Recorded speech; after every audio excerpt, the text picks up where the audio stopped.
Is this the price students have to pay? We're talking about the mysterious deaths of Indians abroad. Let's talk about Neil Acharya, who was also a 22-year-old student found dead in the Purdue University campus. Let's go on to Akul Dhawan, who was 21 years old, discovered dead outside the University of Illinois. Let's talk about Shreyas Reddy Beniguri. He was just 19 years old, viewers, and he was found dead in his dorm room at the Lindner School of Business in Ohio.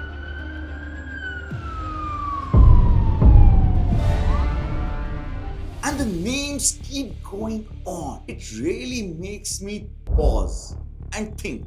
For dreaming to study abroad, if everything goes right, it's fine. But when things don't go as planned, then this is what can happen. An international student studying at the University of London shared a post on Reddit asking for help. He wrote that he was suffering from severe depression and started having suicidal thoughts after receiving an email from the visa team. He even said that if he leaves this world, he will blame the university and the government. In fact, he wrote a suicide letter to his parents. Anyone would take such a step when they feel there is no support, when they try everything and nothing works. So the question is this just about the government tightening rules, or is it also about sudden policy changes that can deeply affect students' lives and mental health? And this is not just one emotional story from Reddit. At a larger level, we are seeing real policy shifts across countries. For example, the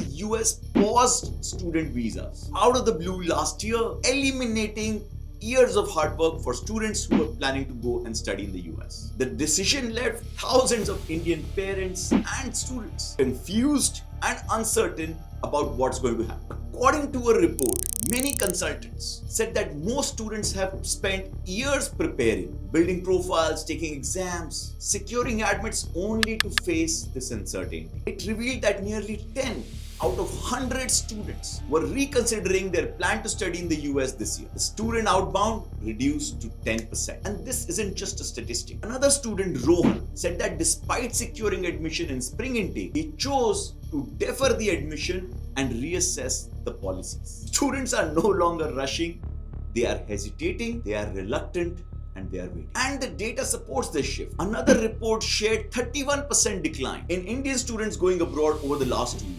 Specifically for the US, international enrollments dropped by 17% in 2025, as reported by India Today and the Indian Express. F1 visa, which is the student visa, the approval rates also declined to 64%. Students now face stricter compliance checks, and even missing a couple of classes and violating minor terms can trigger immediate evacuation. And my friends, this is not just in the US. I have just spoken about US for now, but they are not alone. Canada's visa approval rate fell to around 72%. Indian students face stricter financial documentation, study permit caps, and processing delays. Canada issued nearly 30,000 study permits to Indian students in Q1 2025, which was 31% lower than the year before. The government suddenly increased the proof of funds required for living from around 10,000 CAD to more than 20,000 CAD, just doubling the financial requirement. Now think of it from students' mind. When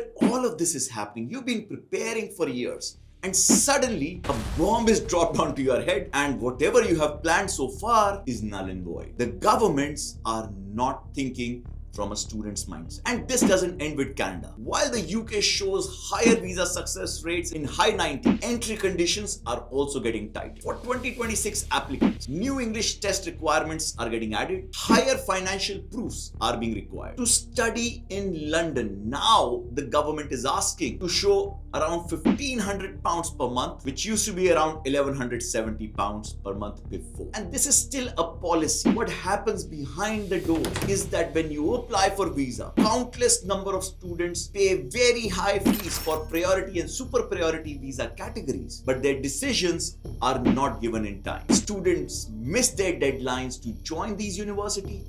The universities roll back the offer letter, and then the embassy issues you a rejection letter. In all of this, you have lost precious time, your visa fees, and all the other fees that you have paid. When they get refunded, there is always a deduction. And my friends, this is well known to the governments, to the universities. But still, nobody cares about, nobody wants to think from the student's mind. Taking it to the next favorite destination, Australia. Australia capped its international student intake to around 270,000 students in 2025, a policy which is expected to continue in 2026 with minor increase. Fewer seats, higher scrutiny, and increased competition. But higher competition on basis of what? They are not concerned about your academic success. All they are looking at is your financial capability, and hence only the rich are being invited to study. Families with documented ITRs, if you are with agricultural background, you will probably get excluded. In an already uncertain world where AI is changing how we think, what the future will be, students are not being supported by the different governments by at least keeping policy stable. When you look at the top 4 most popular study abroad destinations, the US, the Canada, the UK, and the Australia, it feels like governments are getting stricter to stop some unwanted immigrants, but hampering the dreams of students at large. Students' dreams are being squeezed by policy, by paperwork, and politics. But that's only one side of the story, and probably the more hyped one, because something else is happening quite. Recent coverage in Times of India suggests although the application volumes are dipping, the students who are still moving forward are securing admissions in better universities and stronger scholarships, which signals